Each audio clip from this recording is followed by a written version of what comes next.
Creo que Mitnick fue el chivo expiatorio de los medios de comunicación y de parte de la administración. Lo presentaron como una especie de coco. 20 años después de que Mitnick fuera arrestado, los piratas informáticos habían hecho saltar la chispa de la revolución informática. Los miembros del club informático casero habían logrado arrebatar a las empresas el control sobre los ordenadores y lo habían puesto en manos de gente corriente. Kevin era hijo de aquella revolución. En el instituto, todo el mundo fumaba drogas, bebía, iba a fiestas. Yo no estaba metido en aquello, por la razón que fuera no me gustaba salir. Yo disfrutaba con aficiones... Bueno, aficiones que eran mucho más individualistas. En la generación de Mitnick había todo un campo electrónico que explorar. Las empresas y las administraciones empezaron a conectar entre sí sus ordenadores. El sistema telefónico ofrecía un atajo a esas redes tan seductoras. Era como si la red fuera el universo. Star Trek. Era ir donde jamás había estado el hombre. La red informática, las redes telefónicas, era ir a donde jamás había ido un pirata informático. No disponía de un ordenador personal. Empezó a piratear en la cadena de tiendas Radio Shack. Utilizaba los módems de los ordenadores de las tiendas para entrar en ordenadores de otros lugares. La nueva generación de piratas informáticos se inspiró en los forajidos electrónicos de épocas pasadas, como el Capitán Crunch, el manipulador de teléfonos. Era alguien a quien yo admiraba mucho. Debido a su inteligencia, debido a sus habilidades y a sus conocimientos del sistema telefónico. Al igual que los manipuladores de teléfonos, Mitnick utilizó una amplia gama de habilidades para llevar a cabo la piratería informática. Tan importante como saber hacerlo era la ingeniería social, la habilidad para engatusar y trampear, para hacerse con información útil a través de empleados ingenuos. Con solo 17 años, Mitnick y sus amigos fanfarroneaban de haber logrado burlar a un guarda para introducirse en el mismísimo cuartel general de una empresa de telefonía y robar unos importantes manuales técnicos. Fue como entrar en una tienda de golosinas. Queríamos leer aquellos manuales para enterarnos de cómo funcionaba todo el sistema. Aquel delito le valió una condena adecuada a su edad.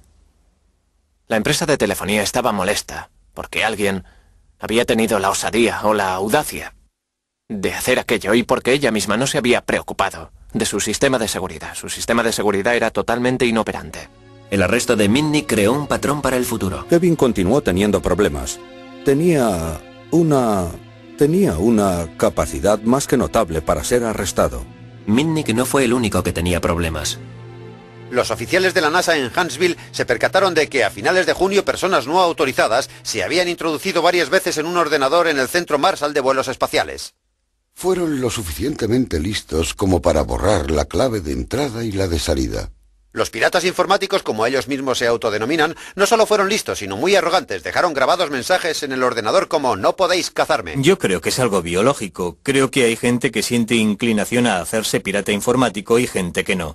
Se puede ver en los niños. Hay niños que se ponen delante de un ordenador y exclaman: «¡Dios mío! Por fin soy capaz de expresar una parte de mí mismo».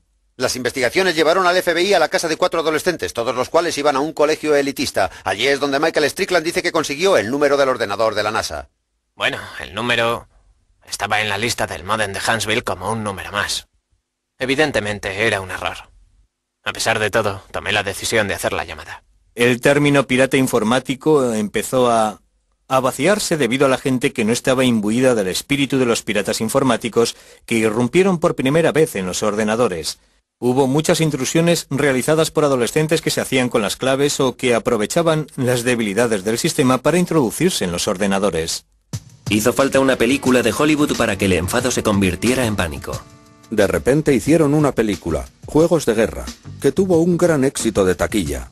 Una película que ensalzaba la utilización de los ordenadores para introducirse en unos sistemas muy potentes y en la que casi hacen que estalle la Tercera Guerra Mundial. El significado de la palabra pirata cambió de la noche a la mañana. Un pirata informático pasó a ser un crío mofletudo lo bastante listo como para introducirse en una red informática perteneciente a una enorme organización militar. La emoción estaba en entrar donde no debías y en intentar que no te detectaran. La pasión que Mitnick sentía por explorar nuevos campos fue creciendo. Tomó la costumbre de dejar sola a su esposa para ir a un motel barato y así piratear las 24 horas al día los 7 días de la semana. Con la llegada de Internet no había ya nada que le frenara. Hasta la fecha resulta difícil hacer de Internet algo seguro porque fue creada para que la información navegara sin ningún tipo de cortapisas. Fue concebida con principios muy abiertos. Nadie es propietario de los protocolos que rigen Internet, por lo tanto todo el mundo puede hacer uso de ella.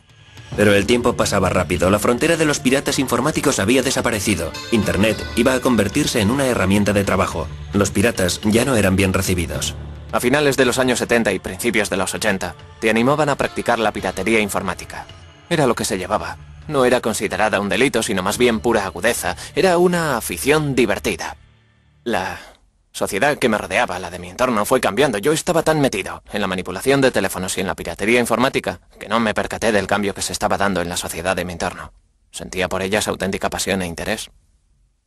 Los experimentos de los piratas informáticos como Mitnick se convirtieron en un problema a la hora de aplicar las leyes.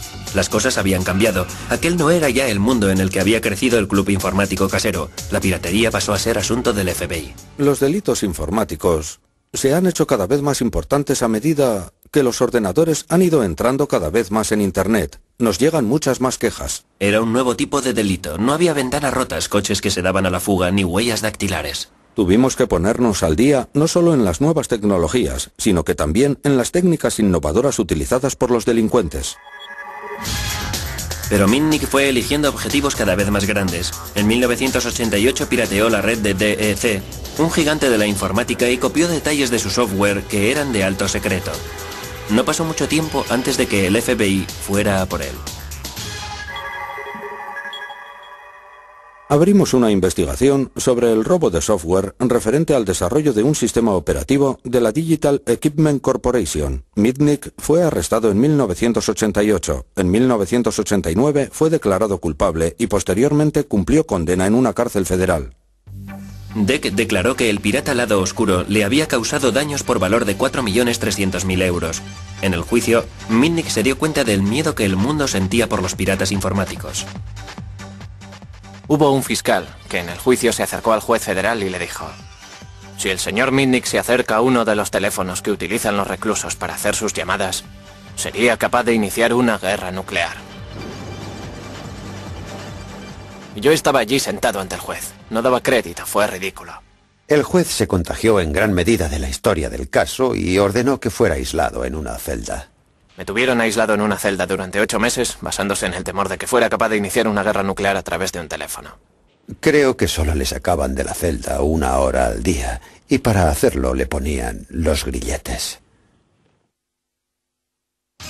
En 1989, tras un año en la cárcel, Mitnick fue puesto en libertad vigilada y le conminaron a que asistiera a un centro de rehabilitación para que se curara de lo que el juez denominó adicción a la informática.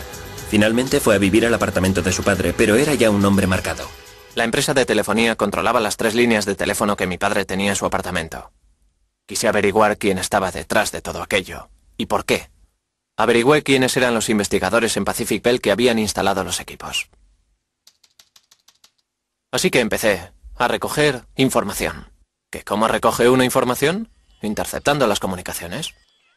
Pude hacerme con la clave de sus buzones de voz, algo parecido a los contestadores automáticos de las casas. Escuchaba los mensajes e intentaba recopilar toda la información que tenían cuando hablaban de mí. El gobierno dijo que aquello era irrumpir en un ordenador. Emitieron una orden de arresto porque había violado mi libertad vigilada. En fin, eso es lo que pasó. Así que aquello me irritó muchísimo y dije: cogedme si podéis. En diciembre de 1992, cuando el FBI fue a detener a Mitnick, este había volado. Se fugó porque no se fiaba del gobierno, no se fiaba del FBI.